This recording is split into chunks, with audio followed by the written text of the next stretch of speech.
मेहरारू के एकदम समझदारी नहीं है कि कैसे घर परिवार में रह के धन हड़पल जाला ससुरारी के हैं एकरा बुझाता हम है जब बैठ के बनावा तने उके ने कामना मजलिस करे बोल बिया यही पर मारे लगी ये एकरा के ससुरारी में कुदा कुदा के तो कही कि हमरा के मारे लगला नहीं ओकरा समझे बुझे के बात चाहिए कि ना चल वो जाए के कान धंधा करी तो हम तनी दोसर तनी और हम ससुर के पोटती अपन माई के पोटी तो ई तो हमारा सासे के पोटे के पड़ता के ने कामना ई हुमजा में बिजी रहती है जरा आवत हम तो बेकार हम समझावत आली चला बताओ हम अपन काम धंधा छोड़ के वजह से आ के ससुरारी और गोरले बने के दू पैसा के आदमी बन जाई हैं जी हुजूरी करी तो ई अपन गुमान में कूदती है तो कूदो गुमान में जब नहीं गुमान में रहती है नु एकर हम कुल एकर हम गुमान में रहल छूट जाई जय ना लिखिए सनु तो एकर कौवा आंख निकाल ले के चल जाई बुझा कोई फेर में करे कहां गुरले हैं कहां गुरले दादार ओके गो खुशखबरी सुनाई हैं बाबूजी के नु हम कह देनी नु कि ए बाबूजी खेतावा नु हमनी के नामे लिख दे बाबूजी कहता अरे बेटी जब ले तू जिंदा बाड़ू तब ले तार के कुछ लिख दे अरे भाई ना कहे के रहे ई ना कहे के रहे काहे बेचैन भइल बाड़ी काहे अभी बताओ कि अभी आके घरवा में बतिया कही हन के लइकिया कहत रे खेतवा लिखे के तो तोर भौजैया लिखे दियो स ना ना बाबूजी कुल पलन में फेल कर दियो स अरे बाबूजी से हम मना कर देले बानी कि बाबूजी देखा तो हर हमार क्रिया तारा कोई समय के कह के क्रिया कहले बड़ा ना बेटी ना कह क्रिया जे रहत उनका दिन रात भिरिया ओकर बात ना मनी है तार क्रिया मनी है माई का हम समझा दे बुझा रहुआ खाली टेंशन मत हाय कुल प्रेम से एको को सीढ़ी चढ़ल जाला चरचर को फनबो गिर जीबू कर धर बढ़िया से सेवा पानी कर तब न लोग के जानी कि ना भाई बढ़िया से रहत न स हां ई बात वो सही कहत नहीं हाय बनाई के ने कहा बिजी रहत रे हाय बनाई ले जाके माई के बैठा कर रहुआ खियाई समझते न बात का कहता नहीं हम ससुर के पोटा तनी ते माई के पोट बदमाश कहीं के ई तो बुद्धि हइले निखे चल ठीक बाटे तब कहत नहीं हम जाके माई के खियातन रहो जाके पापा जी के आराम से बैठ के खियाई ठीक बात तब न पापा जी तनी कैसन तोर बुद्धि विचार बा हमरा त बुझाते नहीं छे एकदम हमरा नहीं के बुझात कि ते का करबे ना करबे देखी रहुए तन की चनाक बानी नु आए थे इचका बार-बार रहुआ लिया के आ जतनी अरे त हमारे चलावा चलत जी रहुआ देखता नहीं चलावा हमारा लेखा आदमी बानू कि तार गुजर बसर हो जाता है तो जौन तू बालू बुद्धि के नु अब तारा हमरा से छुपल थोड़े बा काहे एकरा हमार दिमाग न खेला कहते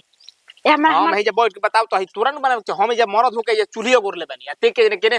कहतले बाबू भी कोई रहनी है चली न कमाए खातिर नु गई रहनी हां कि बिना काम से हम हूं जाता नहीं बताई रहुए बिना काम से जाता नहीं हो जाई के तो ज्यादा पोट हो जइयन के तोरा पर शक नत करस ना लास्ट में एक बार लिखा जाई हो गइल जवन हो गइल हां इहो बात भौजियन के पोटबे तब नहीं बात ना तइना के तूने पोटतले भौजिया मने उसको रहियो सतले पत्ता काट दियो सन अभी बुझाई भौजियत मन की निमन हिया हर बिचली खेलावाड़ है एक नंबर के शक करत रहले बार-बार कि दौड़ के दोनों का करे आवता रसन का करे सोच ली रहुआ ना पति हम त एगो काम कर ले जाके हम माई के आ दो चार पीस पहले खियाव अच्छा भौजी के कह के भौजी छान देले बनी अब लोग खा लो लोग तो उनका लोग लागी कि ना भाई सेवा पानी करत है सब बुझाता अच्छा हां ठीक मछली का बना का दे के बुच्चिया के देगो दादा दे ले बुच्ची खो बुच्ची खो ठीक है मम्मी ने क्या बनावा अरे हाय फुआ तोर बोइले बड़ी तो मम्मी काहे के मम्मी के का टेंशन ले ले बने के बड़ा बनावत बानी जानू बोल कोने हम बनावत ने बेरा अपना मन से मछरी आ देखो को ये सब के घर भर कैसे खाइए बड़ा मिजाज पापा अपन पैसा से किन के लाइले मान सोच ना जी मम्मी के कह दे नो कपड़ा निकाल कर रख दे पूरा ठीक है पूरा काम करे हां काहे ना पूछना दी हां का दिक्कत बा फुच दी सब एकदम अच्छे ठीक बा दे दिया फीच दे जी हमन लगले रास्ता में के बन जाता है खा ले लिए छे टाइम से देख ए जानू काहे के सब समझ रे बुचिया के तोहनी के घर खाली इहां के ला के देता नहीं करता नहीं धरता नहीं ना जी खइला पियला पर ध्यान देबू तब नु दे देखा तो दोबारा चल जाता एक ला करी टाइम से हमक मछली ना खाए के मिलेला ओहो तो हम बानी नु फूफा बालन तोर का दिक्कत बा खो पी आराम से तो काल का है काल जवन कभी संजोगा ना जी ठीक हां काल आई खसी के मीट खूब खा खूब बनावो ना जी हां आए का के दुख तकलीफ बाजी यहां के लावत नहीं अपन खियावत नहीं पियावत ले जाके दो चार को खिया ना दो ले जा खियावो ले जा खियाती हो तो मम्मी तो खुश से हो जाए खुश ओ दादा बाप करे के हमनी के जा कहे के बा ले जा खियावो के करा के ले जा कर मम्मी के दे दो ये कुछ खाना बचाओ अच्छा समझते हैं दे ले जा उन्हें से ले जा चले बुची चल जासन घर में खा जासन घर में जासन चल अभी और दे बेटा ना कुछ खाई के नु बा तू चल हम ना जा ले जा जो चाहता नहीं किया किया बस 2-4 गो लेके जो ठीक बा जो हम छाना तो तले छानी मेहरारू के का हम कहिए करे एकरा बुद्धि से साला जैसे घर से बेघर हो भाई अपन दिमाग ना लगई बनू ई बेचारा किनारा के कुल किनार कर दे ओने से रोजी मजदूरी छुटिए गुल बा आ एजा जमने कर आदत बा जवन तो देखते बड़े सब छुटिए जाई नहीं कहाँ गुला से लइके खाली त नहीं ट्यूशन से आवे ले एक बनस साइड एकदम भागे ले न हैं एकरा खाए पिए के त न क्यों ध्यान ना रहेला चिंता ना रहेला कि हां हम खाए पिए नेवाले काजी चाची जी कहाँ जाता बगीचा वाले गईली ही नेवा हां बगीचा अरे वाले ई गईली दम हमर नाती हमरा के नकल कइले बिया जा लइकिया गईला सिया जी यही से न बैठल बानी ई न बुझाल कि खा पी ला अपन चल आजकल के लइकिन के होती है वैसे कनी खाद काहे ने सन देही में खोइहे से ना तो देही में अंग लागी हो काम करे में आई पढ़े लिखे में दिमाग लागी एगो हमनी के रही त सारा माई बाबू खास काहे न खास हमनी के पेट टंच रहत रहे काम धंधा उतने मन से करत रही जान जाई अजी चाची जी का हो कहतनी कि रौरा घरे ठीक बटुए ना बेटी दामाद दे जी गए बारन आराम से बनावतनी जा खातनी जा ए कनिया का करे के बा देख पाहुन माने ठीक बा मानतनी बेटी दामाद दे जे बड़ई बड़न सेवा सत्कार करत ना पत्तो ही हमन मिल मिला के रहेले हां पहुनवा ले आवे न खाए पिए में तनी चटक इथी हड़न तितिगर खा लन एक दिन से रौरा दामाद एकदम टोला भमे एथिए बाड़न ना नंबर 1 पे चलतनी पाहुंची त न क्यों ला जाई ना शर्माई ना नाही एक जगह आराम से आके जीवे रही ना खाई ना घूमी ना फिरी ना एकदम अनमस बुझाला ना चाची जी के रार दामाद के ये घर हटुए ए कने देखो बेटा में दामाद में बाटल बा हो आई आजकल ये न जे करे के मन बु उहे तारा के करे तो हम दामादा के अपना मानम त काहे रे दामादा हमरा के करी बताव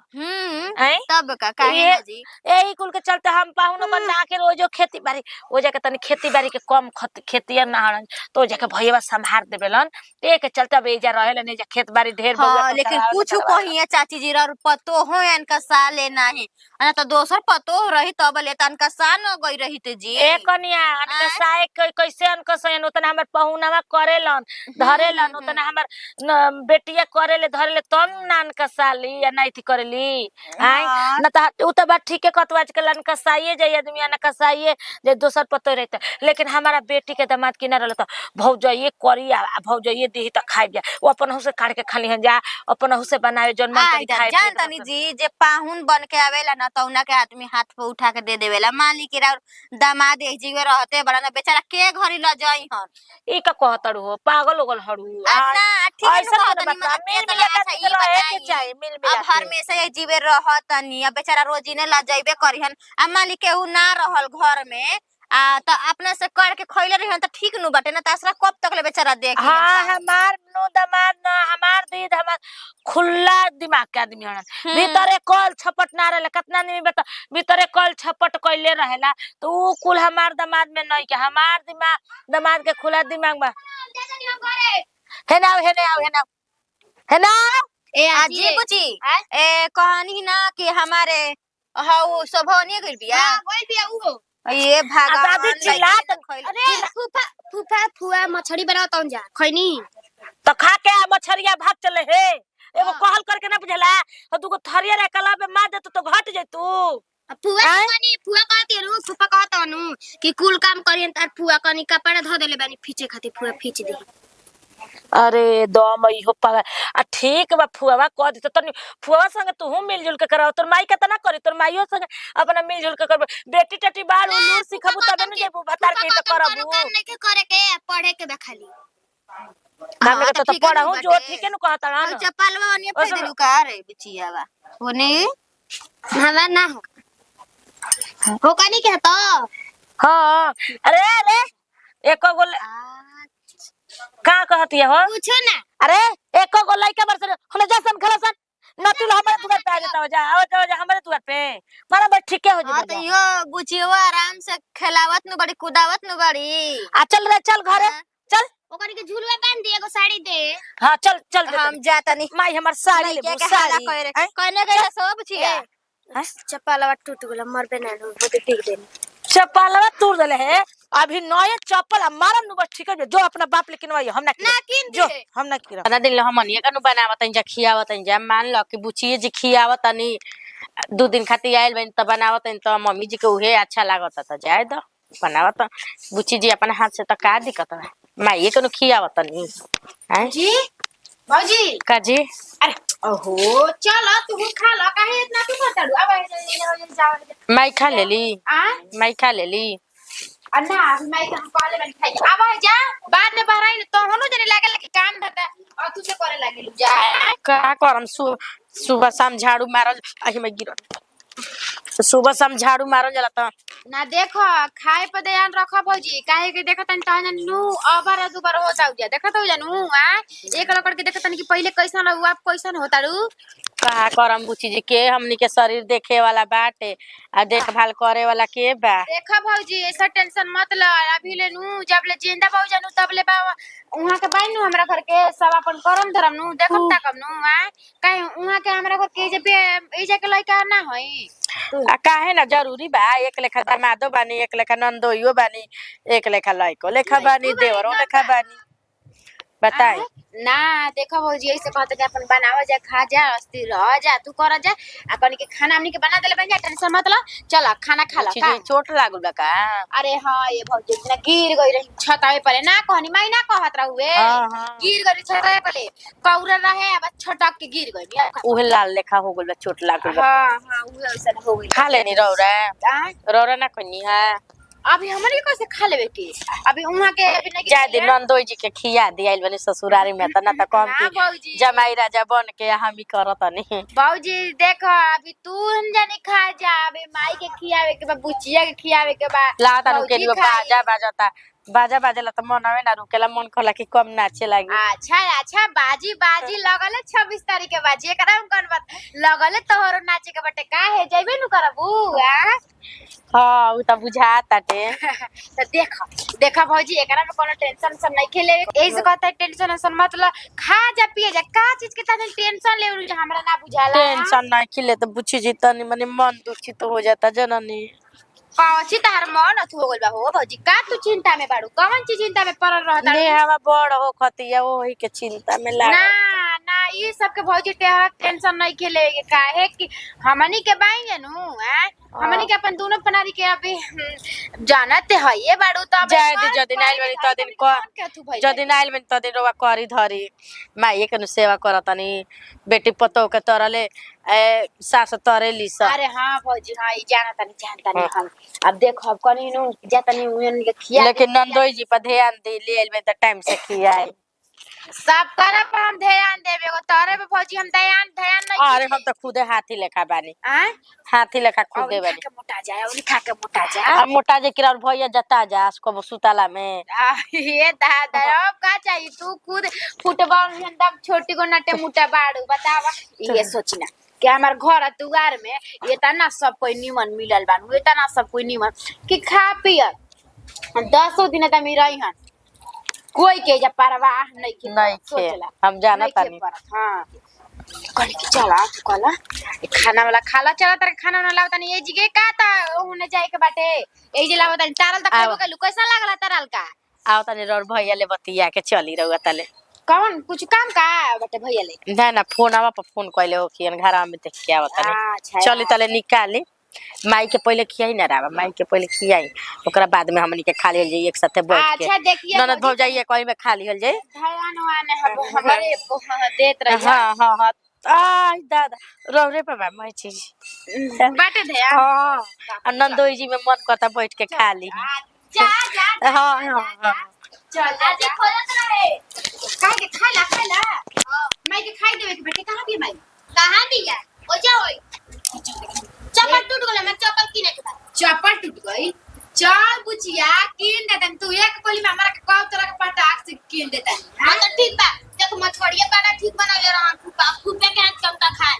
खो जमन तब को बनवा के सांझ के को बोलो सन तोरी गति का ला दी का को दी का धो दी बता पूरा गोलिया कोने ना खोसी लिया तो अच्छा अच्छा अच्छा लेके आई को किलो 3 किलो जो किलो का तो किलो तब तो नहीं खती आ जाई बताओ को किलो 3 किलो लिया है को किलो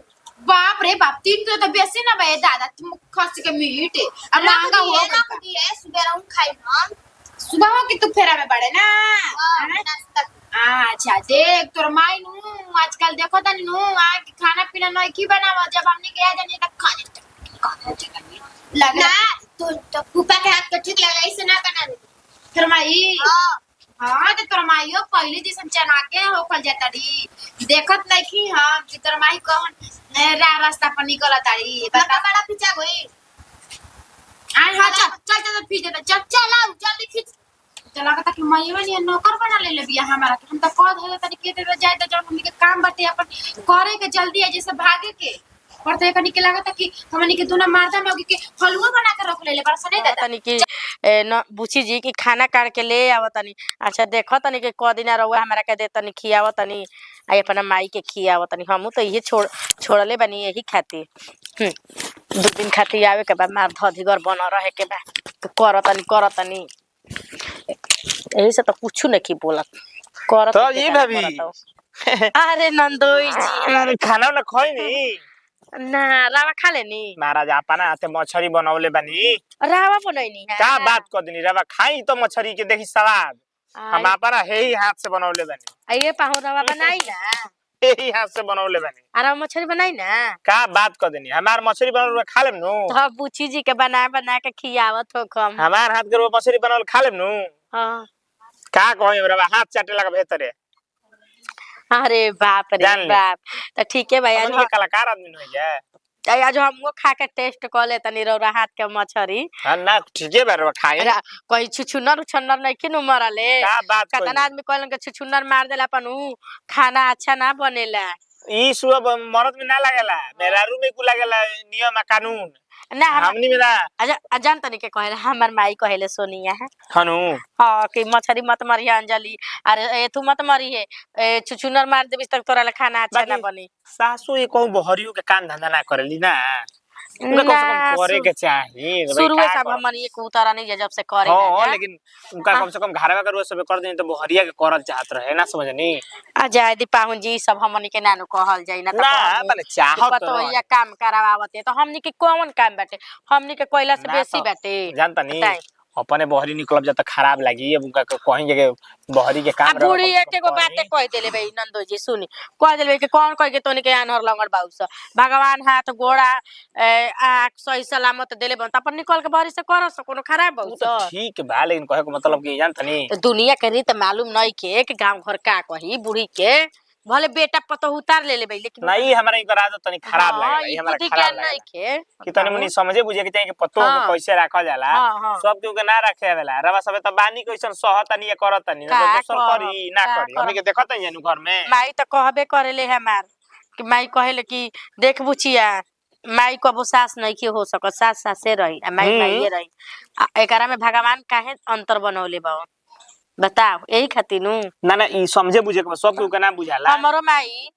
3 गो पतो रखले भी लेकिन आज तक कोनो बहरी ना निकलेली देखो तनी अब हमारे परिवार भी है हां तो देखो तनी कितना काम करेले नु हां रौरे सबे लेखा एकदम खटेले हां कहत रही रौरे बुची सबे लेखा चली ना भौजी खा ली चली ना चला भौजी खा लो कहत रही बुची जी झूठ काहे के बोली हम चेतावले बानी कि भौजाई के कोनो दिक्कत ना होय तू जाइल बड़ू उनका लागे कि लोग काम धंधा नहीं कर दी सब बात ना ए पाउन लेकिन रावा कुछ काम मत करी हमनी के नाम हम बानी नु हम पैसा के दम दे से काम हम उनका चेतावले बानी हुनकरा के हम चेतावले बानी उनका के अच्छा जनी कि एगो काम उनकरा नहीं करे के बुझा गोइले अरे वो मेरा लेका खूब हाथ मुंह चमका बतियाई अरे जानता नहीं अब बताई कि रोज तो करते बानी रोज तो करते बानी 2-4 दिन खातिर आइल बानी जा हमनी के हमनी के ना करब जा तो के करी बताई के करी सही बात बा के करी तो यही सब कहले बानी कि ना करे के हां आ गेलू बैठ देखी हेनिया ना बैठ जी खुशबू बुची जी खा ले निरावा भौजी के खाना ना खियलू का कर हमनी के घर के दाल बरोबर मुर्गी बाई से हमनी के त कबो खा लिया ठीक बा अरे सब खाई जा बना देले बानी खुशबू बुची जी ले कहीं ना खियावेला टाइम से खियावल करी रहा ये भौजी तू एकरा में टेंशन मत ला टेंशन काहे कि ननद जी सुखाई जाता नहीं तनी ध्यान दी खाली केरे मत फल खियाई तनी सेवो खियावल अरे सब जूस वो सब तो आदमी कीवी उवी तो हम कहले कोनो चीज के रोक सकबा तनी दूध उठावना पानी पहिले फल बच्चा पियावल करी पानी फल डाब नु हाँ एगो बोले बा रोज रोज तो हाँ हाँ बाजी हाँ हाँ ठीक है कहा तनी माई भी तनी कुछ कहा तनी का बुझी जी हॉर्लिक्स कहतड़ी लियावे के माई करा खातिर के, सब माई खातिर कहने ठीक बा आज का करे के बा में अब कोनो बड़ बात मान बा। ली अब बुढ़ाइल भैंसा पाब होरली चाहे घी पिया के का करब जा बुढ़ारी में चंपरा से काम करला ना समझनी बात के अभी जानत नहीं को भौजी हड्डी मजबूत करेला हड्डिया मजबूत कर दी अच्छा का बारी मम्मी जी ने खिलो गत घरवा में मम्मी जी के खैला से मतलब रहला गाँव घूमला हाँ, से अच्छा दादी कोनो बात नहीं है देखो मम्मी जी के देखो जाए देखें देखो देखो देखो माई हमार फोन करती है जी जातन तनी अच्छा फोन आवता जल्दी बतियाई आया के खाली टाइम से छे अरे हम खाली में रावा ध्यान ना ना रौला खाए को हम मनौले में रोज में खा लेम तबे हम खाइम जनी हाँ आई तो आर अच्छा ताज हम रउआ हाथ के खा के देखिए ले तनी के कैसन बनौले बानी ठीक बा हरदम हम बनावत रही तो खा खा के कहत रही कि भौजाई बहुते नीमक डाल देले बड़ी त मरचे तीत बाटे ज्यादा पीस देले घास ले ले आई का करे ओसन आई आई दी दमाद बाड़न तब नहीं का रे बच्ची हां अरे मारा तू अभी भूख नहीं खेल लागल अभी मन के कर के अपने कने वे के कने नु त तू खा लिया रौरा सब खैनी जा तू खैले रे बुचिया आ भी खाई जी अपना हाथ बनौले बनी जनो नहीं रहबा तनी टेस्ट करी कैसन बा ए पान कुछ कही आए टोला महला के त आदमी कहत त तू ऐसन दामाद पहिले बाड़ू त तारा कितना सेवा सत्कार करत ताड़न जननी तेसे हम कनी रौरा तू ऐसन बानी त बना के खियावत तनी करत तनी धरत तनी आए जानतनी बाकी और पतो कमे आब नहीं छे एगो तो भी पानी पियो का करे लबरे हिया ई तो कहि नो कि देखी आदमी कहेला कि जब आठी तब अपने आदमी आठी देख भाई एक बार कोनो खाना कहला ई तो काहे ए पा हम नहीं कर सकते ए रौरा हम सकते रौरा हमरा अपने न बनी हो बेटी हमरा अपने न हमारे त लसन जमन लिया माई देख ले हम जानते नहीं कि तोर के भैया जिंदगी में तोरा के नहीं खंजा कर सका जब करिए नु तब इहे के करे करम में इनको से ओंगई ठठ के बोले ली त हमार का लिहन जा करी हन त धन पई हन ना करी हन त रौरा सबके लिख देब जे हमरा के करी ओकर हम लिख देब तो ठीक बा आए खेत बाजार ए में का बा हम तो इहे कही ना सुनी ना हां इनका जोरे बिना काम के बहस करत तारी हमारा त लागत नु कि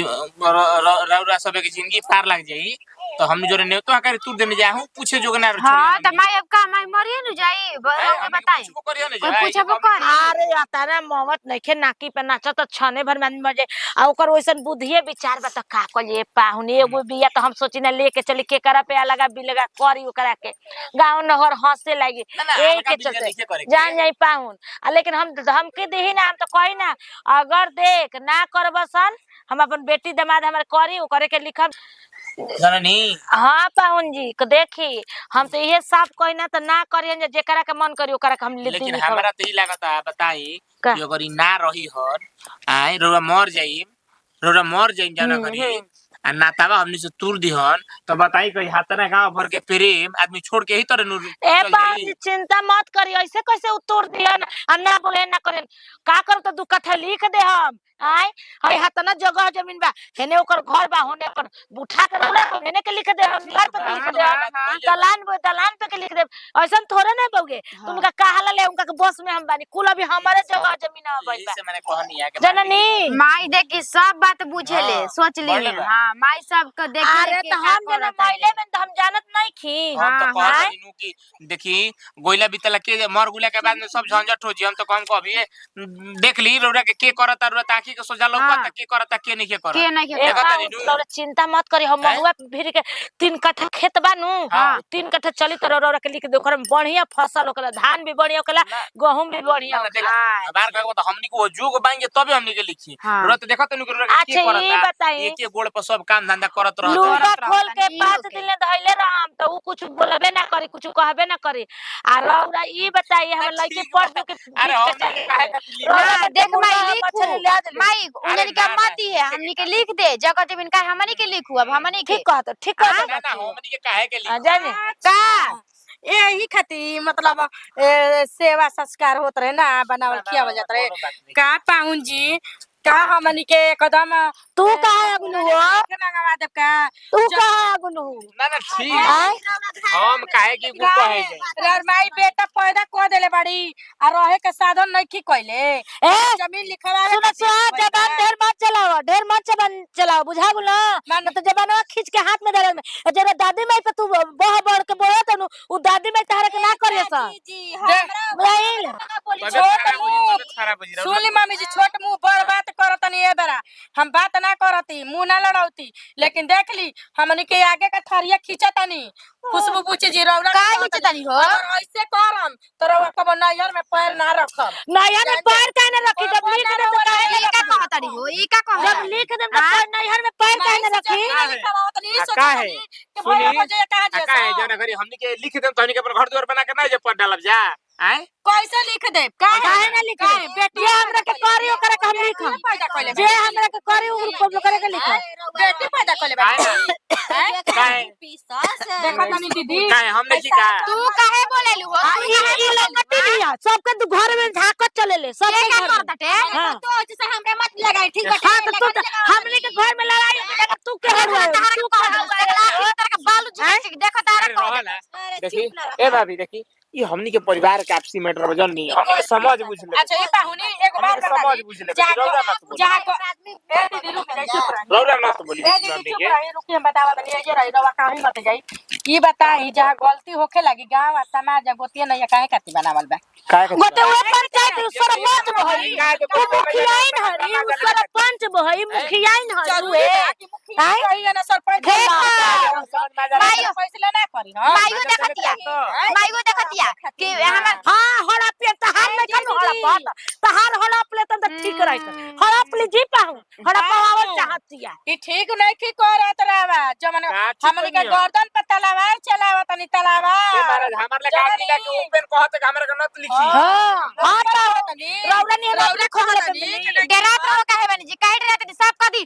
भैया कहत करत हवन भैया करत हवन माई के कि माई लिख दी जब जमीन बेटी को तनो करिनु ए जे बेटा बा आज मर जी हन तो तुलसी गंगाजल लगा के बोली ना तारी को बना तारी बेटे पतो है बेटा दियो लेक्चर देत रहा चली जी पाहु चली खाना में खाई जा चल का कहत नहीं बताई लिखाई माई लिख सब तो होइए गइल त मैंने का कहत नहीं आई जमीन हम कुछ भी हो जाई लिखे ना दे अपने बाबू रौरा हाला के में कुछ बा ना कुछ नहीं खे अभी बोला अभी